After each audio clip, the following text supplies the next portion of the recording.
Well, g'day, folks. How you going?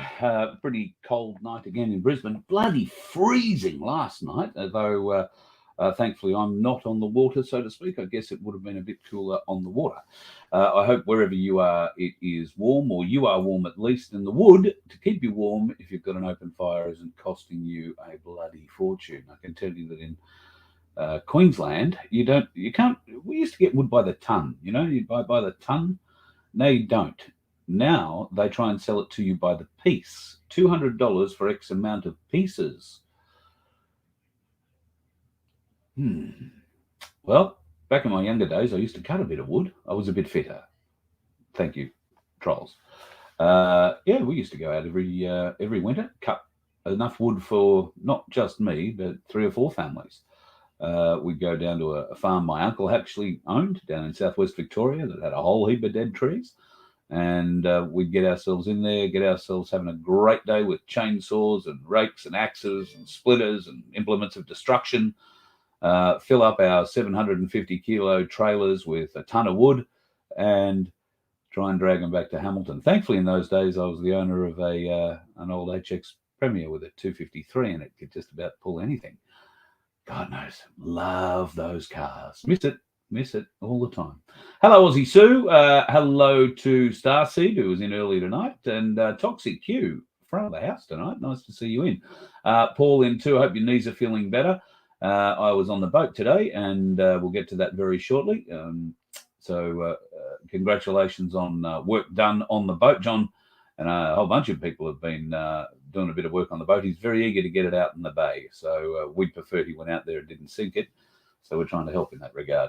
G'day to the Roys, and I hope you boys are having a bloody good day. Trump Jr. is on his way. Yes, I have heard that. Nobody has funded me a ticket to it just yet. I would love to go and hear what the young Trump has to say in Sydney. I think he's appearing. I don't think he's appearing anywhere else. I could be wrong. I haven't really checked into it, and I don't even know whether or not tickets are available. So if they are, though, it would be certainly an interesting speech to listen to. Also interesting to see who turns up around him in support at the time. I think that'll be a very interesting thing too. So fingers crossed something good comes out of all of that. Good evening to the Galactic Larry Cans. They've spread their wings a little bit. I think they're in 2 different places tonight. So good evening to G1. And I'm trusting that Neo the Wonder Dog is doing all beautiful things in the world. Who else have we got in the room before I get into this? Hello, Ange. Long time no talk. I hope you're doing well, darling, and I hope Craig is still banging his balls successfully as he does. One day, folks, I'll explain to you that comment. But right now, Ange and Craig are having a bit of a giggle. A little bit of a giggle, I hope. All right, I'll tell you. Craig plays pool, billiards, snooker, and he plays it professionally very, very well. Or at least he used to. I'm not sure. Maybe his balls got tired or his stick hand. I'm not sure. Haven't been into that discussion with him. He's more about freedom at the moment than waving his stick around his hand or his balls for that matter. And we'll leave it at that, shall we? Okay. Yeah, the Galactic Larrikin in Canberra. Yes, bring on global warming. I imagine so, my friend. I was talking to some people in Canberra yesterday. They can't wait to come back to Queensland. So, and you, of course, anybody looking for a house in Canberra, the Galactic Larrikins might know someone who's trying to sell. So if you are indeed unfortunate enough to have a need to go and live in Canberra, I say that it's a beautiful city. It's a beautiful city. If you ignore all the bits that aren't beautiful, let's just leave it at that, shall we? But I can vouch for the house, very beautiful, and I know a very reasonable price. If you need one, contact me. I'll put you in touch with the Galactic Larrikins that know the people concerned. Having a bit of a glance down here, Freedom for All says, this is all so unethical. I'm not sure if you're referring to the show. Or something else. I may have missed what that was about, so I can't really comment on it. It could be any number of 100 things. I'm thinking it's either QSI or gold, silver, bullion related, but I'm going to bow out of that one for the time being. We've had enough on that for the last couple of nights. Well, listen, Sovereign Joe, I'm not sure that the pirate we're referring to at all adheres to any laws on the sea at all, other than the ones of common sense and safety. Outside of that, he would be like most pirates, I suspect, lawless, if push came to shove. But I put no words in his mouth. The pirate that I'm referring to is a gentleman on land and on water, so I don't think there would be any problem with that. Hello, Bradley. Good to have you in the show again tonight, mate. You've become quite the regular and great poster. Thanks for joining for the family. Thanks for joining the family. I'll get that out eventually. Alison Mack. Now, I used to know there was a professional. Well, you're not really Mac, you're Mook, aren't you?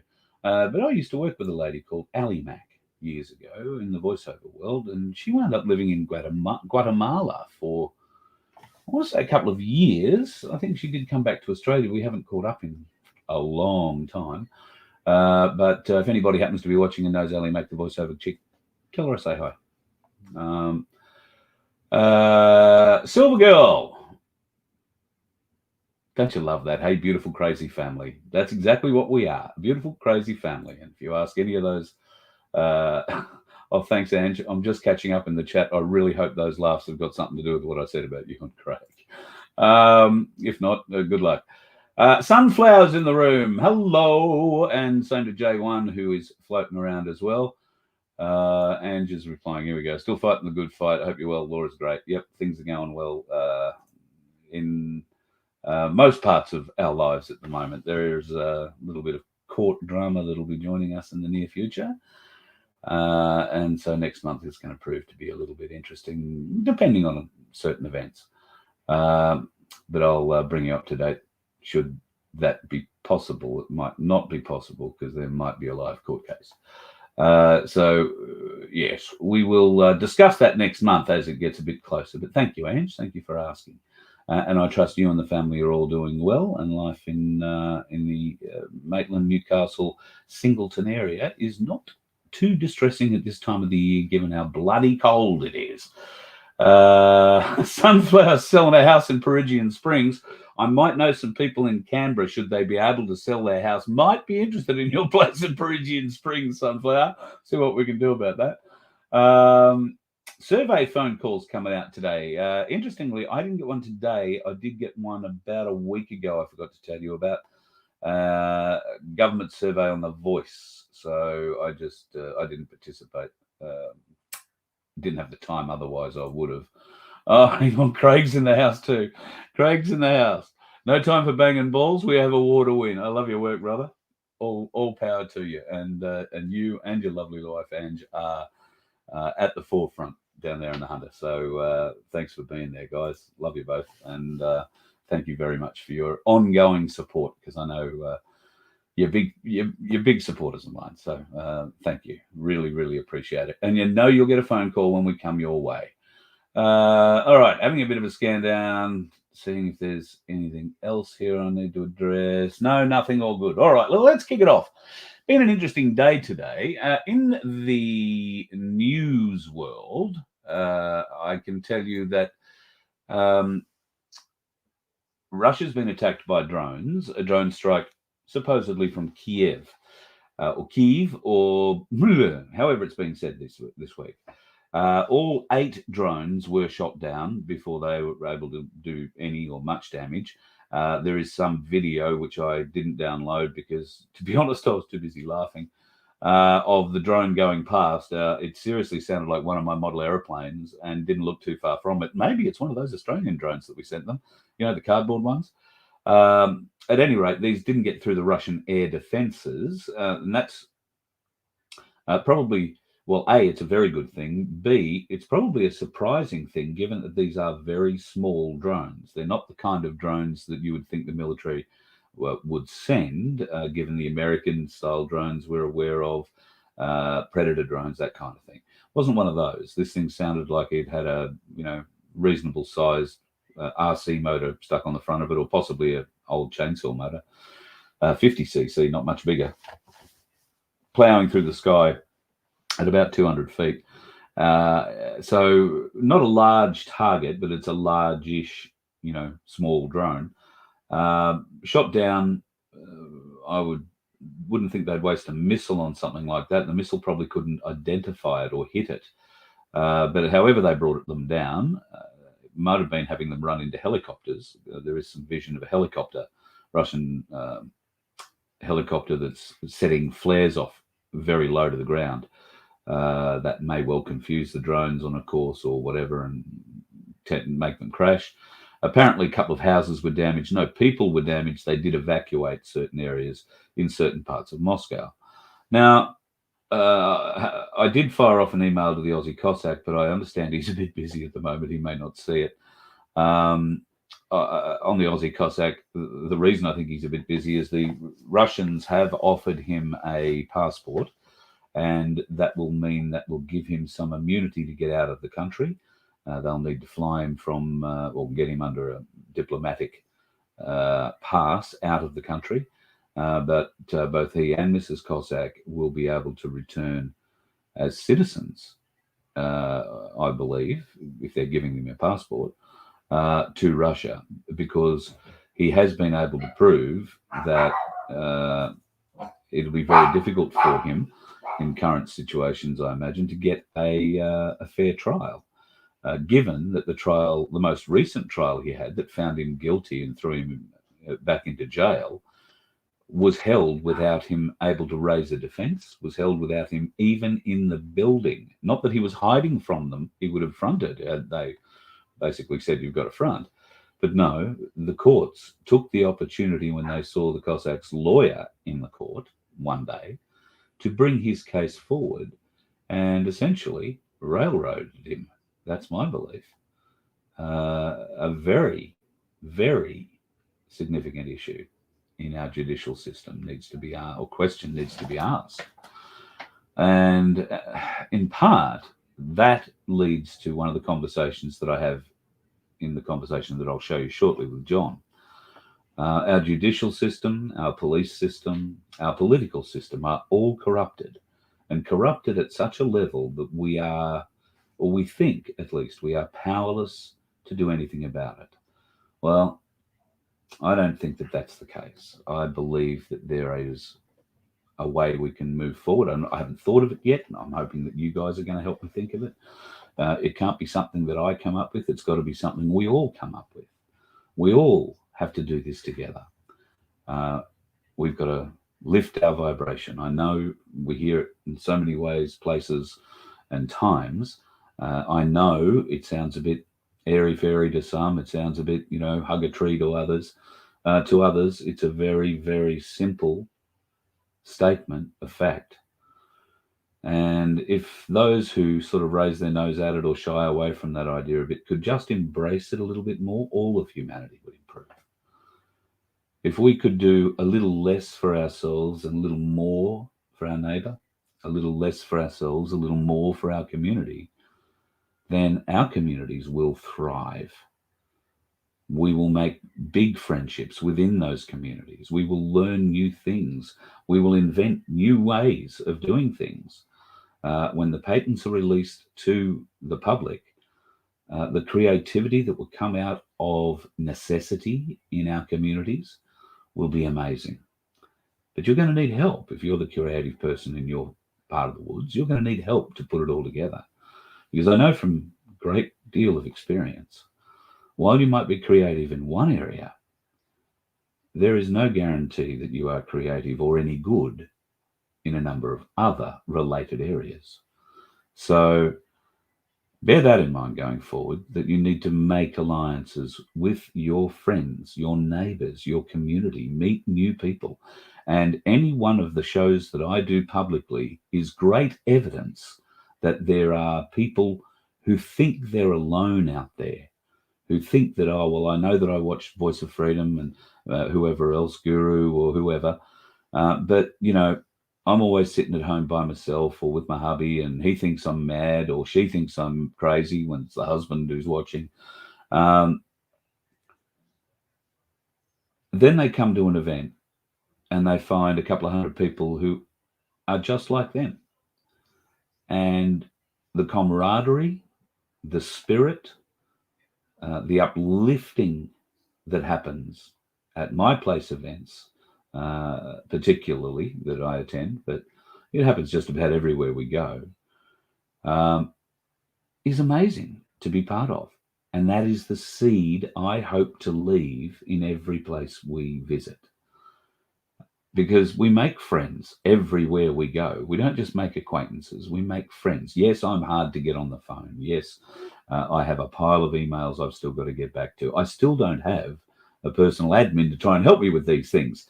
I'm not blaming that. There is an element of laziness, I guess, that has to be included. But I'm not terribly lazy. I am working on other things. So I do get to you. I just may take a little while. So my apologies for that.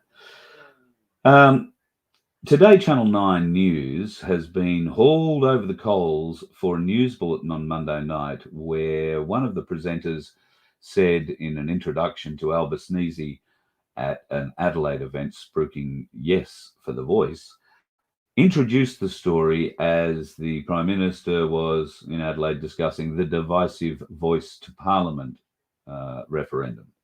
Now, the word divisive has been thrown up by Twitter screamers as Channel 9 showing their bias. Channel 9 showing their bias. How bloody awful is that? To say a word is divisive, well, nobody thinks it's divisive. The Prime Minister doesn't think it's divisive. Nobody on the corporate Aboriginal side of the argument says it's divisive, and yet all the elders that are actually on country speaking to their people and speaking to the likes of me are saying, yes, it's bloody divisive, and no, we don't want anything to do with it. I'll tell you another bloke who's used the word divisive. One of Australia's greatest motorsport heroes, Larry Perkins. What a bloody legend of a human being, and I'm a Ford fan, right? But I still remember Larry Perkins' last to first win at Bathurst. What a drive. His drives in the wet are still something you would be in awe of today. If you don't know who Larry Perkins is, go to YouTube, type in Larry Perkins Bathurst, and sit down and watch the next 6 hours of videos, because he is one of our greatest living motorsport legends and has been part of the Australian motorsports commission in Australia for the last 50 years. Motorsport Australia is the overseeing group of all motorsport categories in Australia. It used to be called CAMS. Larry Perkins is also a Hall of Famer, absolute Hall of Famer. And today, he didn't go on Channel 9 News and say the word divisive. He went on 3AW, picked up the phone, rang in and said, listen, I've had enough of this bullshit. Larry is a very straight speaker, and he has told Motorsport Australia that he's going to hand back and renounce. Let me just see if I can scroll this up a bit. It'll show it a little bit better. Perkins to renounce Motorsport Australia membership. Now, what that is going to do for his Hall of Fame sort of thing, and I don't know. Are they going to ostracize him? I don't know. Why is he renouncing it? Well, he's renouncing it because Motorsport Australia has come out in support of the yes vote. Now, you must understand, in motorsport, there are regulations on who can sponsor a car, what sort of pictures you can put on it, what sort of language can be used. It's regulated up the wazoo. One of the big regulations that they have is no political advertising. And yet here we are, Motorsport Australia, weighing in, boots and all, into an argument saying, yes, we are with the yes vote. And in fact, in their statement, they come out and say, in like other major sporting codes, AFL, NFL, we are also coming out in support of their yes vote. We urge a respectful and informed discussion in this important years. But Motorsport Australia have said, yep, we are going to vote yes for that. I have a bit of a question. How many Aboriginal drivers are there in motorsport in Australia? How many young Aboriginal drivers? How many young Aboriginal mechanics? How many young Aboriginal aero guys, engineers? I don't know, any team member. How many are teams sponsoring to bring up into these categories. After all, V8 supercars will hold their regular Indigenous round in Darwin next month, and there isn't an Indigenous driver on the grid. So I understand paying respect, but is this just, I don't know, paying lip service to it all? V8 supercars have many opportunities. They could essentially start a young drivers program. I'm sure there would be teams that might be involved or interested in getting involved, but money is the issue. Now, if money were available, how many teams would be scrabbling to find a young, talented Aboriginal driver, or team for that matter, or teams, including all team members, top to bottom? But they're going to have to learn how to do the sport. So do any of the teams currently have young Indigenous people in them? I don't know. If they do, that's great. Highly commended. Are there? I don't know. I haven't been really involved in motorsport for a number of years now. I used to be deeply into the commentary side of things at events and all that kind of stuff, but not so much anymore. I don't know if there are any young Indigenous drivers coming up in the ranks. God knows there seem to be a lot of them on our streets: Rockhampton, Townsville, Cairns, Perth, many other places around Australia. We seem to have a lot of young Aboriginal talent behind the wheel, but like young white talent behind the wheel, it's being used in the wrong place. I'll touch briefly as an example on that, the absolutely terrible accident that's taken place in Victoria, in Hamilton, just outside of Hamilton in Western Victoria last weekend, where 4 people have so far lost their lives and a 5th is in hospital. I believe maybe 3 of those people have been identified so far. Apparently, things may have changed since lunchtime today when I got a bit of an update. And the reason I'm getting a bit of an update is this, of course, is the town where I went to school, had my first radio job, had my first real job there too, at Civic Centre TV. My first radio job, my daughter lived there with her mother for many years until she came up here to live with me. So we know that area. We have friends in that area, and a bit concerning. So there are a number of concerning issues about that accident. And I guess at this point in time, all we want to do is convey our sincere condolences to all the families involved. While the police try and sort out what's happened, I believe there is still some difficulty in being able to do that. So hopefully we'll find out more about that in the coming days and times. So young white people do stupid things on the road too. There is a video out of that particular vehicle, potentially with all of the occupants that are in the vehicle involved in the accident, but shot earlier in the night, where somebody from the back seat asks how fast they're going, and a female in the front replies, 130. And he goes, oh, sweet. Tragic. But kids will be kids. And as one of the fathers of one of the boys has said, hug your kids, keep them close, give them a kiss, tell them you love them, because you never know when they're not going to come back through that door. And at that age, they're pretty headstrong.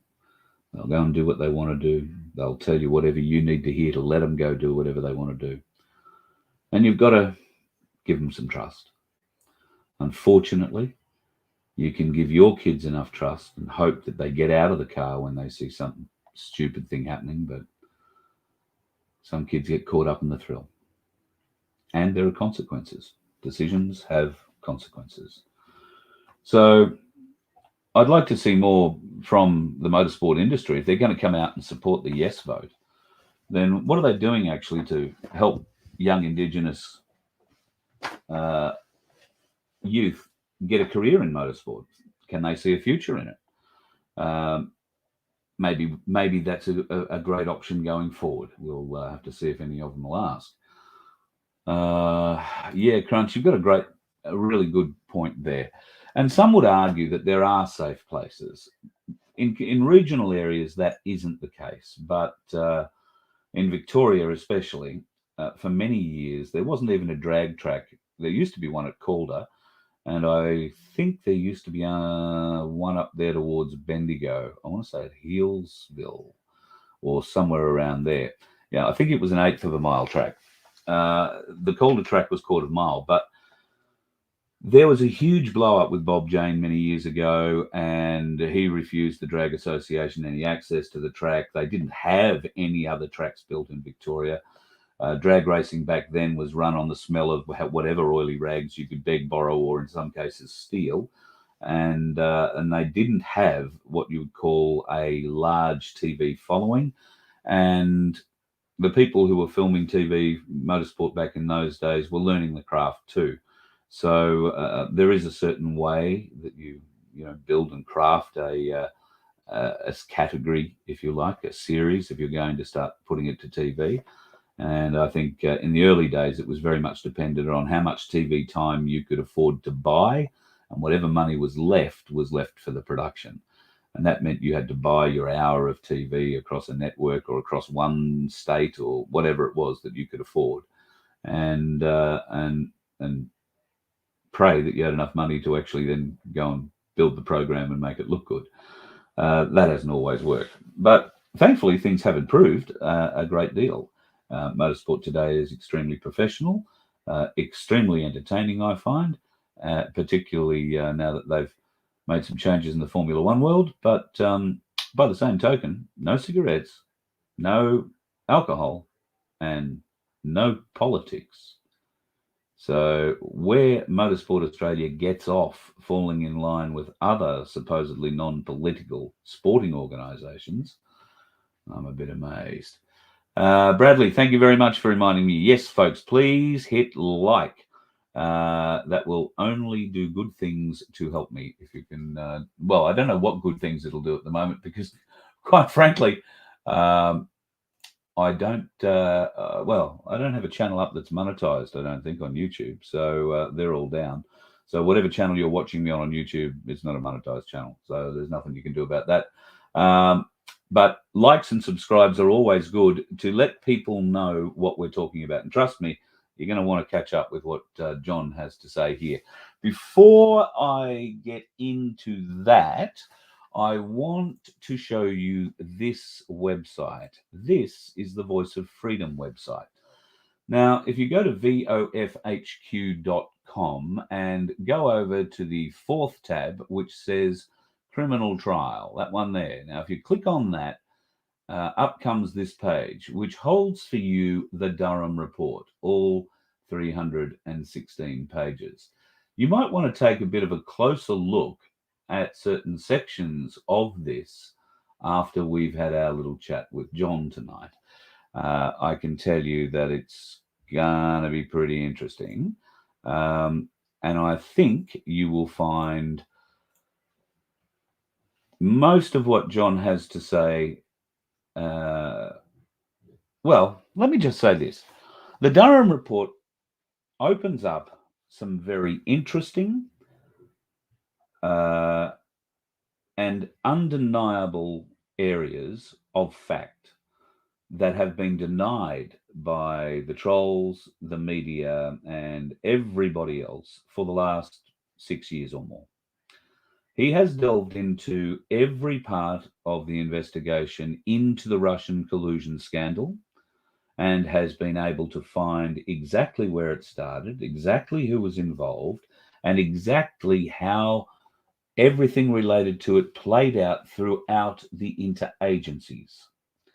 And the interagencies is the part that we're probably particularly interested in. So I started by asking John whether or not he thought that the Durham Report, which I urge you to go and download from vofhq.com, I asked John whether or not he felt the Durham Report might have any implications or could raise questions for Australians. Well, how are you? Good afternoon. Thanks for coming aboard the Baybird.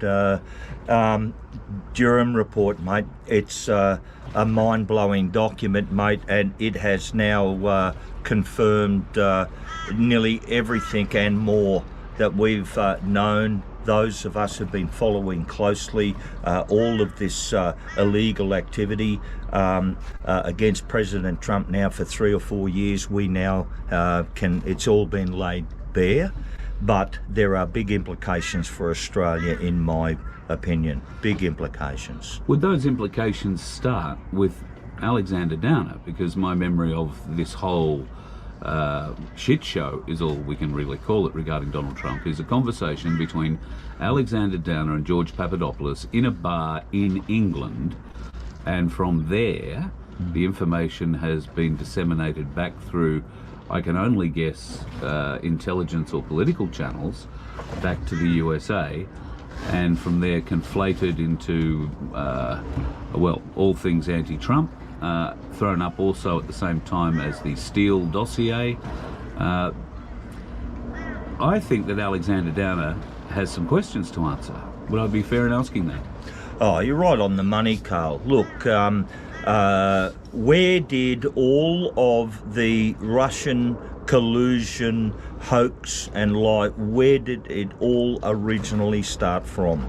Well, it started with Alexander Downer, and it arose out of a conversation that he had with George Papadopoulos, and all been spelt out, all been set out and documented by George Papadopoulos in his published book. So we know what happened there. Now, Alexander Downer then, by going and taking this information, all this false information back through the Five Eyes, the intelligence agencies, both in Australia and Great Britain. They're all part of the one family, the intelligence agencies called Five Eyes. And that hoax, that was the start of the beginnings of the illegal takedown of a duly elected president of the United States of America, Donald Trump, and that's where that originally all started from, yes. The Australian Federal Police have listed on their website a very tight affiliation with the Five Eyes organisation. For people not familiar with Five Eyes, that is the intelligence organisations, police and intelligence organisations from 5 leading countries: Australia, the US, Canada, New Zealand and the UK. There have been various different stories about whether Five Eyes is now 3 Eyes or not. That's by the by. At the time, Five Eyes was Five Eyes, and the Australian Federal Police affiliation with that group continues, according to the website today. The Australian agencies listed on the AFP website in association with the AFP, working with the Five Eyes organisations, are some of the leading departments in Australia: the Department of Immigration, Homeland Security, Border Force, quite a number of organisations you would expect to be interacting here. However, they would have been taking advice from their American colleagues in the FBI, the DEA, who are named partners in the Five Eyes organisation from the American side. Now, let's give the Australian people the benefit of the doubt for a moment. They are receiving Five Eyes information from whom they believe are trusted partners. Where is the responsibility on the Australian intelligence or investigative side to verify that information coming from a trusted Five Eyes partner? Did they just accept it, or did they look into it? Did they examine it? Did they find anything that made them think, oh, there's nothing here, or that there is something here? And if so, wouldn't that be based on erroneous information we now can prove erroneous through the Durham Report? So our AFP essentially has been infiltrated by the same nefarious organisation running the US Justice Department, the intelligence agencies, quite a number of them, and importantly, the FBI in America. This is a shocking state of affairs for Australians. Yes. Look, let's consider this, brother. Let's consider this and try and distill this, right?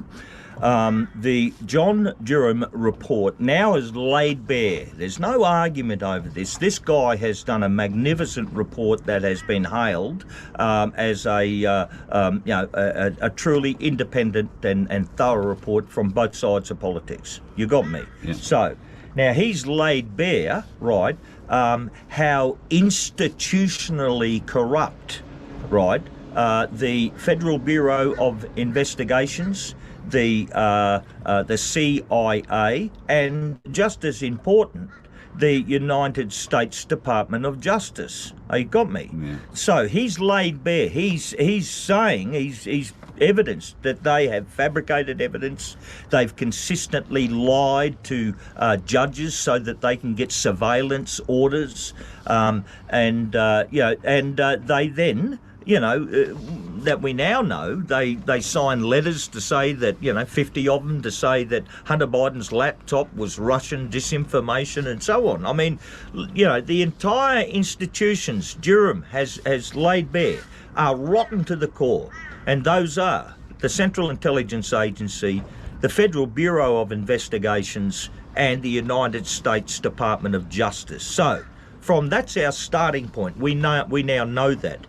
Then when you look at the community that the Australian Justice Department, we're talking Attorney General's Department, right, Commonwealth Department of Public Prosecutions and all the rest of them, when you look at the community that the Australian Federal Police and the various state jurisdictions, right, of the Queensland Police Force and New South Wales, when you look at the community, the interwoven community that all of these our Australian institutions are in and part of, up cheek by jowl with these now provable rotten, corrupt institutions that are in America, law enforcement, etc., right? You've got to ask yourself the questions.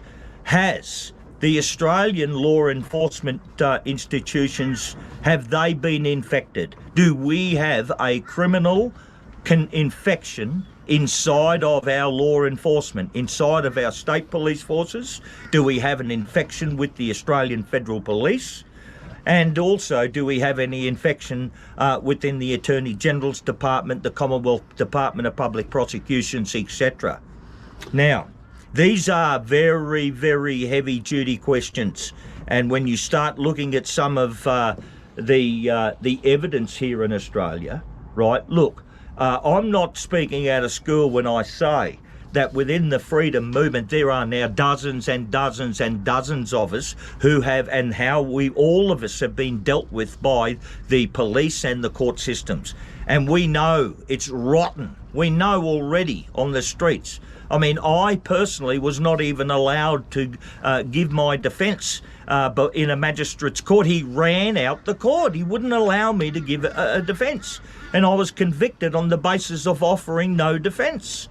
I can go through dozens and dozens of other examples of where the Australian Federal Police are out of control. I mean, look, in Canberra, they were pointing weaponry at us, frequency-based weaponry. I mean, not only at us at the protest itself, but also at Epoch, at the camp.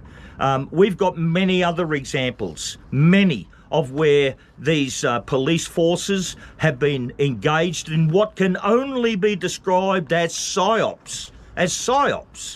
I mean, that we now know with the Durham Report that the Federal Bureau of Investigations engaged in manufactured evidence, and they engaged in psyops, provable psyop, institutionally against an elected President of the United States, President Trump. So the question then begs, would the Australian law enforcement agencies conduct psyops here in Australia? They're big questions to be asked, and we're going to dig a lot more further on that. Many people in the freedom movement already know some of the answers to this.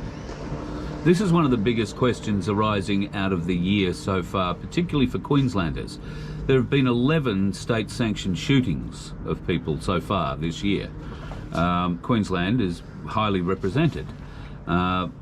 How do we as a community push back? How do we ask questions of the AFP? We don't have a special prosecutor like John Durham. We do have something similar, the likes of a royal commission, but that's usually run by a justice who is appointed by the government. How do we, the people, start asking the right questions of our Attorney General to get the answers, because we know they're not going to give them to us willingly? How do we push back and get the answers to the questions you've just posed us? Where do we begin the fight? Well, that's a tough question, Carl. I mean, look, in America, if that was done against any man on this planet apart from President Trump, who's now proven to be one tough customer, one very tough and very durable customer, and he has survived it, but he's caught them all. He's caught them all. You got me. Now, we don't have a Trump here in Australia, and anyone that stands up against this utterly rotten and corrupt machine, law enforcement machine, as you've just indicated, we've seen some very, very questionable fatalities on that front. And so, people have a right. People have a right to feel defensive. People have a right to feel a little bit nervous around this, right? But we got to get to the truth. We have to get to if anything is going to be done at all, we got to at least get to the truth, and that's going to be a tough gig, mate. Can pressure be brought to bear on the Australian Attorney General's office to get potentially any paperwork from the time Alexander Downer was employed by the government at the time? You've got to think that this has come through government circles. There must be some paper trail, do you think? One would think so. We don't know.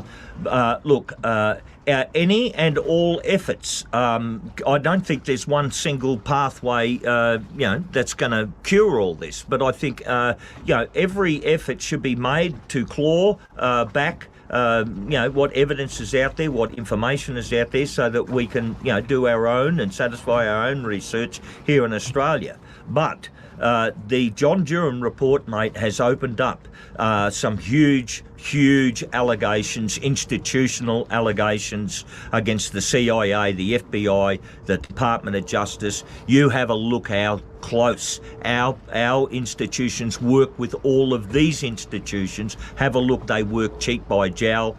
I think there's a high chance of infection. I myself and many others in the freedom movement have witnessed how out of control and how unaccountable the courts are, the police are, and the Attorney General's department is. I mean, what President Trump has proven, what he has proven, is that there is no law and order for the many people in America. There's no law and order. They can do whatever they like. You get me? And they will never be held to account. It's the same in Australia. It's the same in Australia. I was going to say there's one law for us, and then there's no law for them in Australia. Correct. We are probably not quite as far down the path as America, being lawless as such yet. But we, the people, have no way of enforcing A, common sense, B, gaining justice when justice is clearly required. And I will use the death of the 95-year-old dementia sufferer in Cooma at the hands, not at the hands of the police officer that fired the taser, but certainly the firing of the taser was instrumental in bringing her death on. The people were rightly outraged at the time. This will take time to get to court. The police will protect one of their own. I doubt there'll be anything like a murder charge. I doubt there'll be a second-degree murder charge, if you like, in American terms, or a manslaughter charge. Death by grievous bodily harm, something like that. I don't expect there to be a big charge, and in fact they will probably come out with some kind of bullshit procedure that he followed this, he did that, he followed our procedures. So while this happened, it's tragic. The police force as a whole now needs to rethink the way that it you know, deals with these sorts of patients and da-da-da-da-da, but this guy's going to get off. Now, the public won't like that.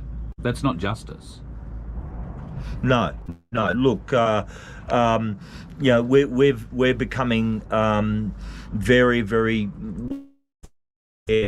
seeing example after example of how police and government officials and others within the club get off scot-free or get off with a slap on the wrist, whilst, you know, old grannies and, you know, people just trying to live their lives getting smashed and beaten up and fined with horrendous fines for just trying to open up a gym or operate their local business. I mean, you know, we've seen outrageous weaponisation of law enforcement in this country against the people of Australia. It's been outrageous, and we've suffered greatly at the hands of some of these law enforcement officers. I'll repeat, and I've already said this previously. There's been other research out there by other switched on people and other reports out there. There's a huge drug problem, widespread drug problem,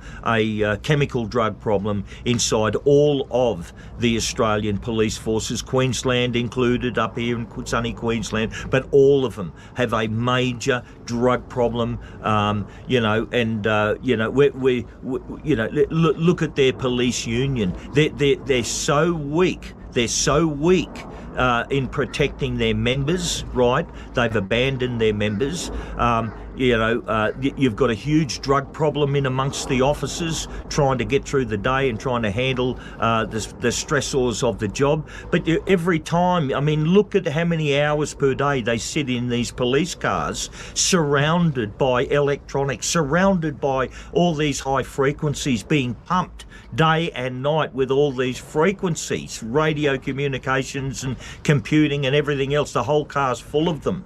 Now, I'm telling you now, mate, the police officers, any police officer in Australia who comes to Como John and says, I've got something to be fearful from you, I'm telling you, you're wrong. You've got nothing to be fearful from me. None whatsoever. Go and look in your own backyard, mate. Go and look at your own corrupt police union, the way they've sold you out, your way you've all got that jabbed. I don't know how many you're up to now, but you're now carrying a very serious jab injury, and you're being surrounded by radio frequencies, being poisoned. I mean, why do you think you are rocking up to a protest and you're all pumped out of your minds wanting to bash us? Why? Because they've pumped us up with frequencies, you silly bastards. We ain't your enemy, mate. We are not.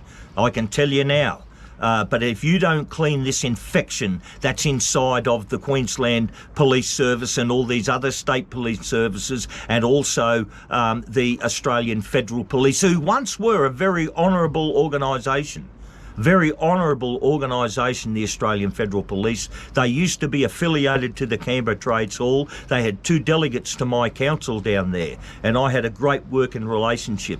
Well, I can't tell you how bitter and how disappointed I am that after now 30-odd bloody years, the Assistant Police Commissioner, Colin Winchester, who was a bloody top bloke, mate, who was executed with 2 bullets to the back of his head inside of his driveway in Canberra, and 30 years later, no killer has ever been found.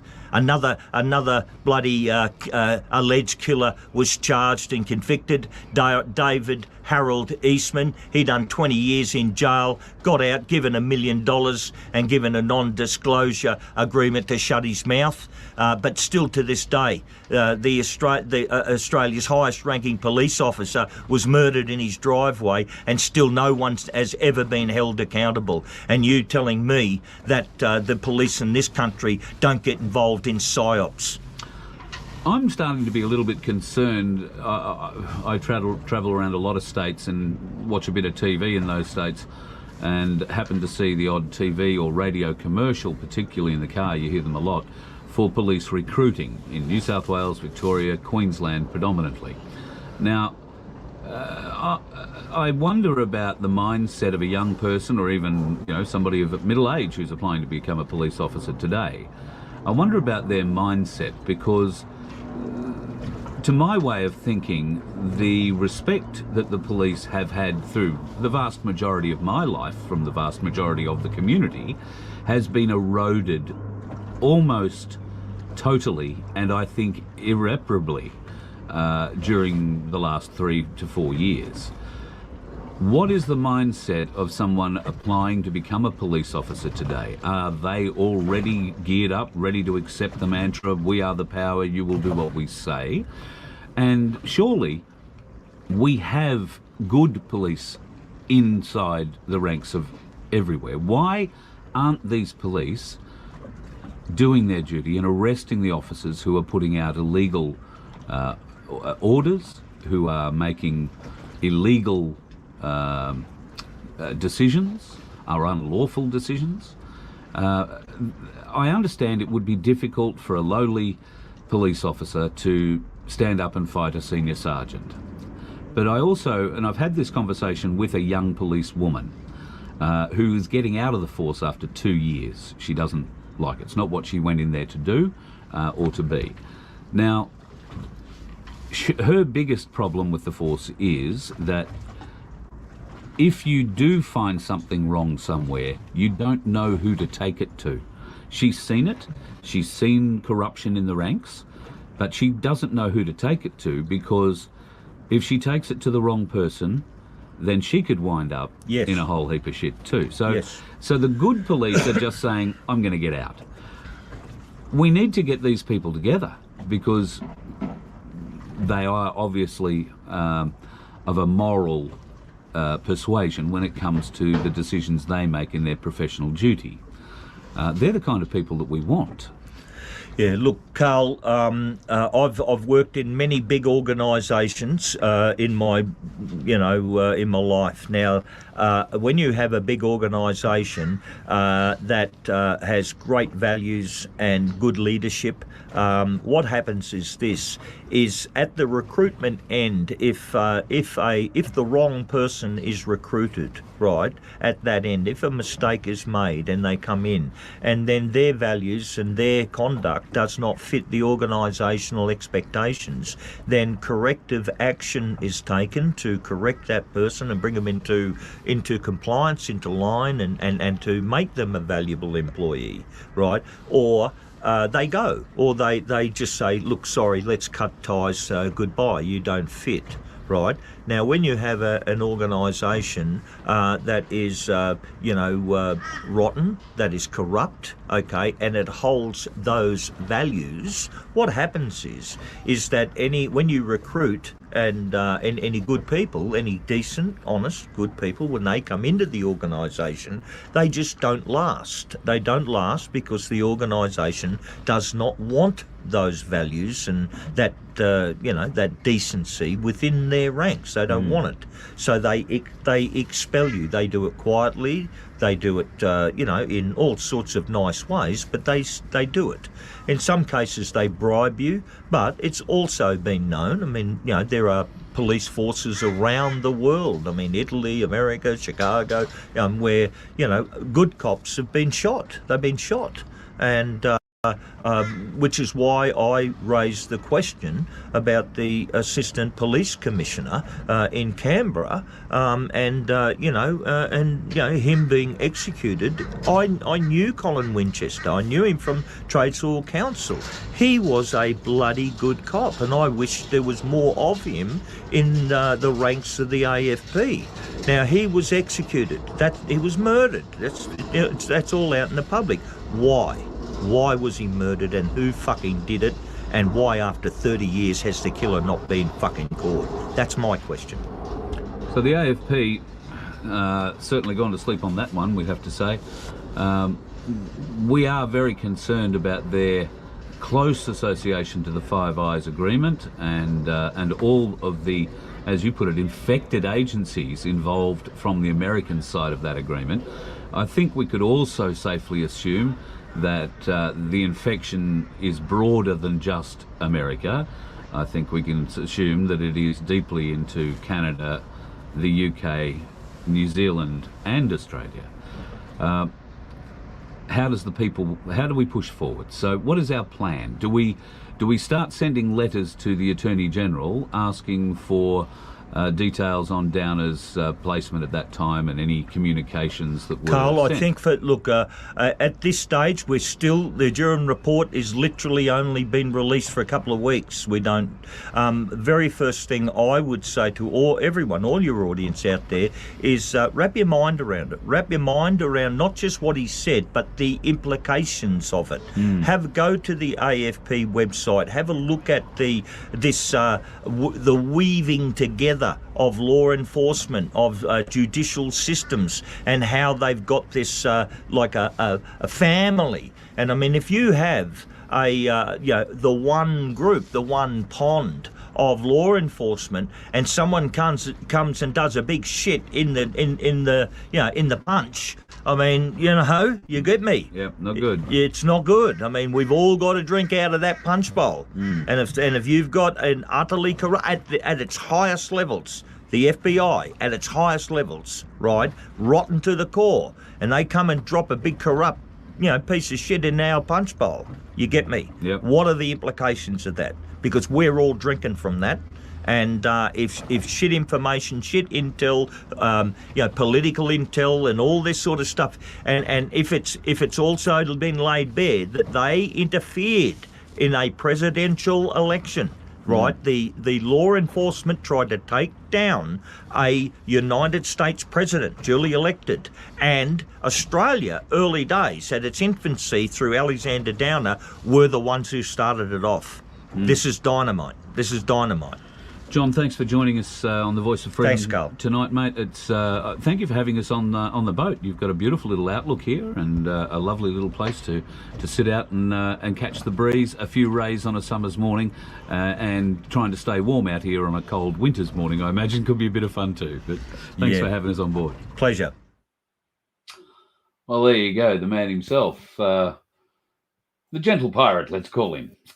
Great bloke, John, and we had a great long chat today on the boat. That was only the part of it that we could show you, but he raises some very good points, and I commend to you at every opportunity, please, folks, go and have a look at the Durham Report. You can find it on the Voice of Freedom webpage, vofhq.com. If you scroll down to page 59 of that report, you will find this little piece that is just one. That is the interview of the Australian diplomats. On the 2nd of August 2016, 2 days after opening Crossfire Hurricane, Strock and Supervisory Special Agent 1 met in London with the Australian diplomats to assess and clarify exactly what had been said by Papadopoulos in May and provided to the US government in July. In preparation for their interview, Strock, and we all know who he is, Peter Strock, and Supervisory Special Agent 1 sought the assistance of the FBI's Assistant Legal Attaché in London. Primary FBI responsibilities in London include, among other things, collaboration and information sharing with British intelligence. In the interview with the office, he pointed out the inherent importance of sharing information with the British intelligence service that related to potential Russian intelligence activity in the United Kingdom. Thus, the UK ALAT-1 briefed the British intelligence service about, we'll go down to the next page, Papadopoulos' allegations involving possible Russian influence in the Trump campaign. Given the nature of the allegations and the speed with which Strock and Supervisory Special Agent 1 needed his assistance, UK ALAT-1 assumed that the FBI's interview of the Australian diplomats was exceptionally critical. They also believed that the Crossfire Hurricane investigators likely were in possession of compelling facts beyond what UK ALAT-1 understood from the substance of Papadopoulos' claims in paragraph 5. You'll see paragraph 5 above if you read, or might be below. Nevertheless, UK ALAT-1's independent impression of the predication for the investigation was echoed by Supervisory Special Agent 1 in a link exchange with UK ALAT-1, during which the predication was referred to as thin. Okay. They also recalled Strock making a comment in the taxi on their way to the Australian High Commission to the effect that there's nothing to this, but we have to run it to ground. These exchanges with Supervisory Special Agent 1 and Strock resonated with UK ALAT because in sharing the Papadopoulos information with his British intelligence service 1 counterparts at the time, they expressed real scepticism about the motivations and reliability of Papadopoulos. UK ALAT 1 told the office that British intelligence services did not assess the information about the Russians and Trump attributed to Papadopoulos to be particularly valuable intelligence. Indeed, he told the FBI's Inspection Division investigators that the British could not believe Papadopoulos' bar conversation was all there was, and they were convinced the FBI must have more information that it was holding back. So the British were under the impression that Strock, the FBI guy, had his shit in a pile.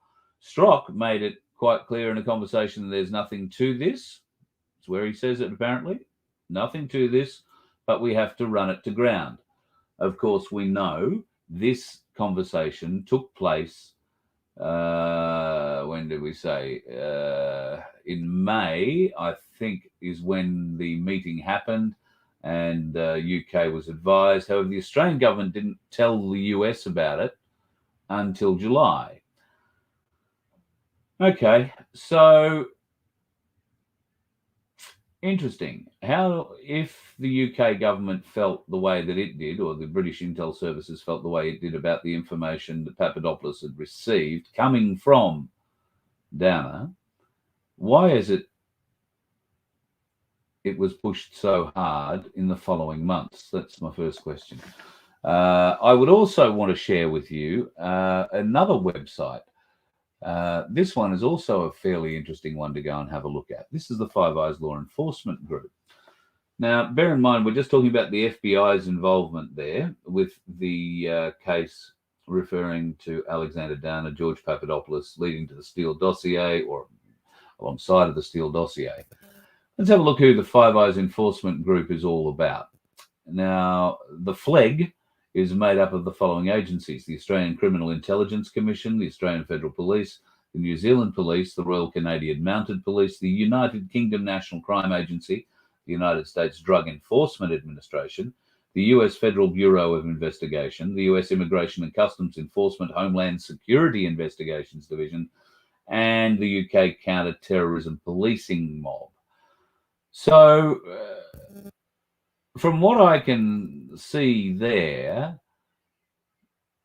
our Australian Federal Police, in league with the Five Eyes Enforcement Group, have been fed information that they either failed to investigate themselves or were implicit in spreading, that has come from any number of these United States bureaus, but most particularly, I suspect, that one, the Federal Bureau of Investigation. Now, we know that Five Eyes also involves other surveillance assets that are available to those countries. They don't advertise them on the AFP website, but we do know that other agencies like the CIA, like MI6, are heavily involved, although MI6 are identified there. CIA have a charter. That charter is not allowed to work on American soil, not allowed to work against American citizens. It seems that that's all they've been doing since at least the 60s, but, you know, it's been well, there are a lot of questions, don't you think? So the Durham Report, which you can get at vofhq.com and download for yourself, have a read. You can read the executive summary. I think you'll find that the executive summary will help you a little bit with, let me just see if I can share this with you. The executive summary will help you a little bit, give you an overview of what happened, if you like. If you want to dig into the nitty-gritties of it, then you can certainly do that. Now, like I say, it's on the website. You're more than happy just to read it on the website if you like. All 316 pages are downloaded there. You can scroll down to the the table of contents and pick out the different areas that you especially like to learn about. And there are some very interesting areas, particularly the Foreign Intelligence Surveillance Act and what they found out regarding the FBI's use of information gained from George Papadopoulos, from Alexander Downer, and associated other interesting things. The Foreign Intelligence Surveillance Act, and the court in particular, has very strict rules about applying for a FISA warrant on an American citizen, for instance. And that is exactly what they were able to get against Paul Manafort.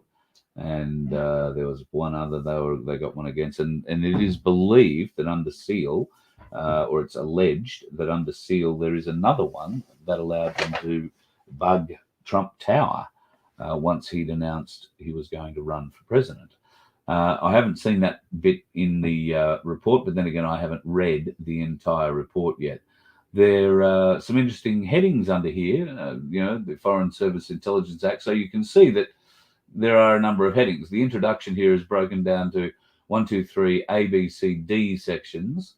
And then there is sections 4, C, B, or B, C, I think D too.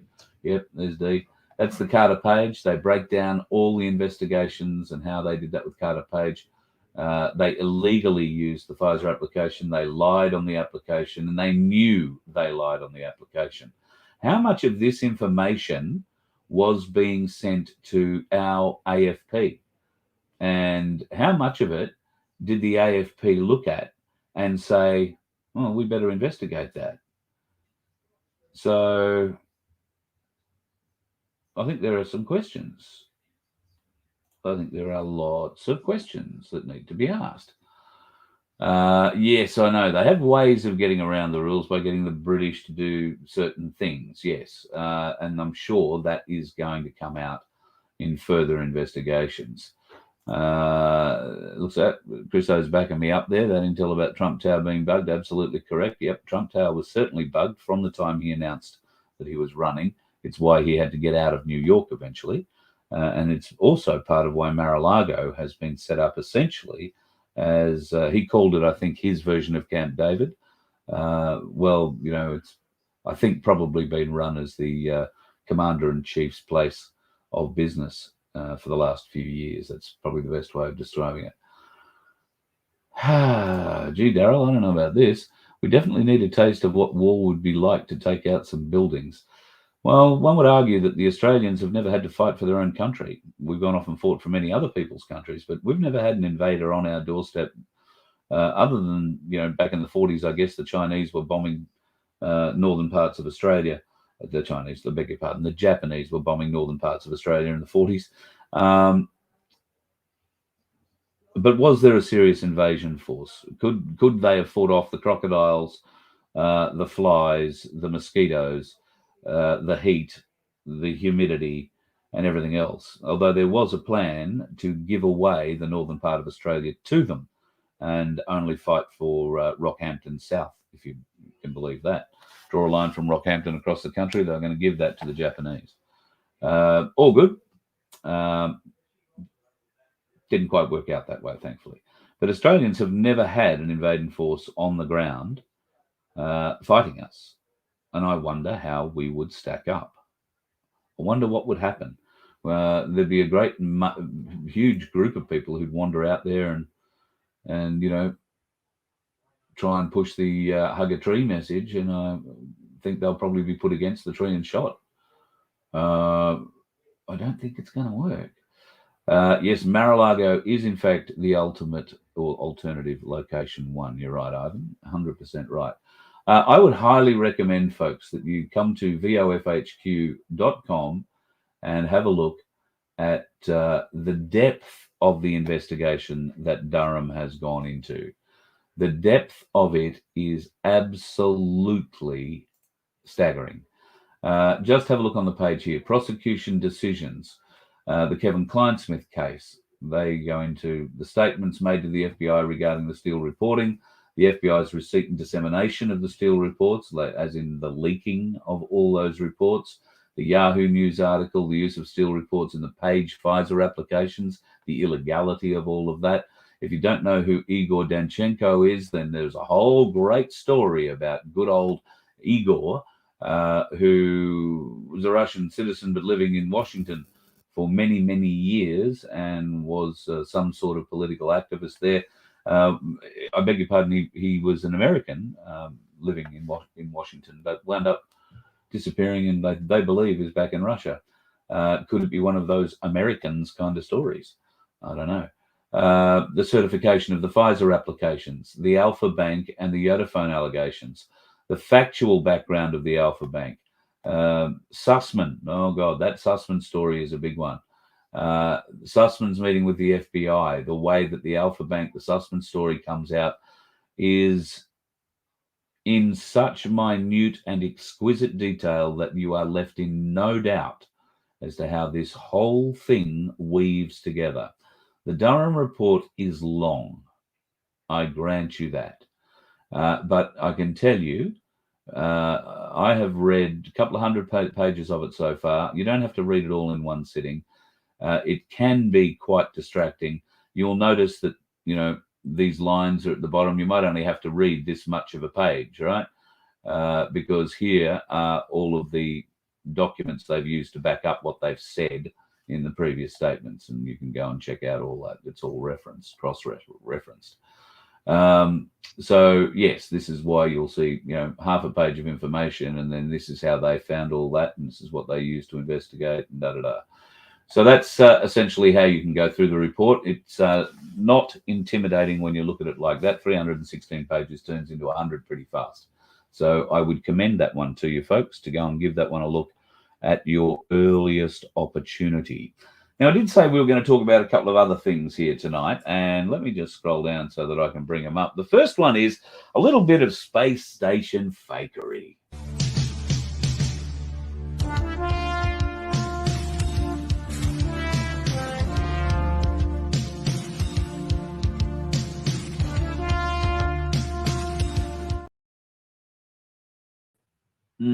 See that? His head keeps disappearing. There's a lot more of that being thrown around at the moment, a whole heap of it. I'll tell you what's being thrown around in Chile, or Chile. In fact, I can't tell you what's being thrown in Chile. You tell me.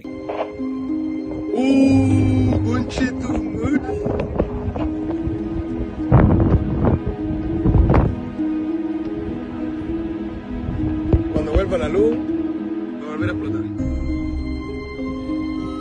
Oye, justo hay una micro ahí, weón.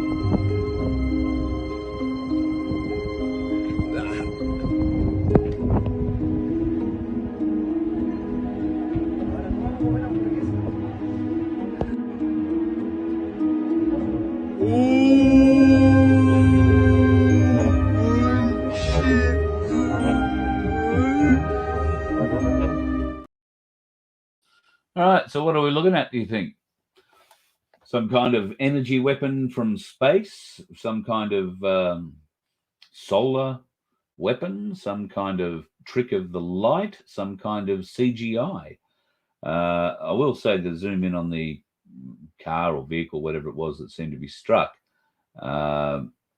wasn't terribly clear. But no, I don't think that's a rod of God, Vesna. I don't think that's a rod of God. I think that's a different kind of energy weapon. Rod of God would leave a very large crater. There is no crater there. That weapon had a vehicle burst into flame, and then it went out fairly quickly. But you can tell by the energy burst and the slow-mo at the end of that there is a lot of energy in that beam, let's call it. A lot of energy, a lot of heat, because on contact, whatever it hit exploded. It wasn't a little explosion, it was quite a large explosion. However, it seemed to be contained. Watch the other vehicles around it. Shall we watch it again? Hang on, let me bring it back up. Watch it again and watch the vehicles around it.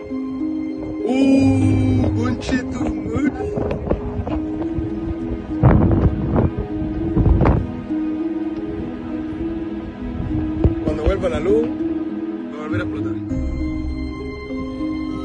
Oye, justo hay una micro ahí, weón.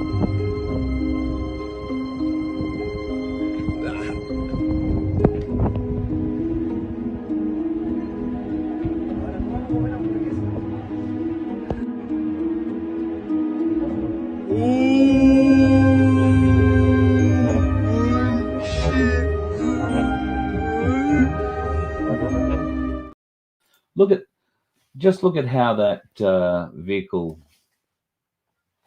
exploded. However, it was a very contained explosion. Whoever was in the vehicle had no chance of survival, I'm sure of that. But there didn't seem to be much collateral damage for something that had such energy behind it. Interesting stuff. What is it? I don't know. I don't know. I don't know. All I can tell you, folks, is that I'm bloody glad that somebody with some common sense, I hope, is in charge of that, because one day, somewhere, somehow, if they give it to me, you know what's going to happen to those dickheads on the road. You let one ant stand up to us, then they all might stand up. Those puny little ants outnumber us 100 to 1. And if they ever figure that out, there goes our way of life. It's not about food. It's about keeping those ants in line. That's why we're going back. Does anybody else want to stay? Let's rock!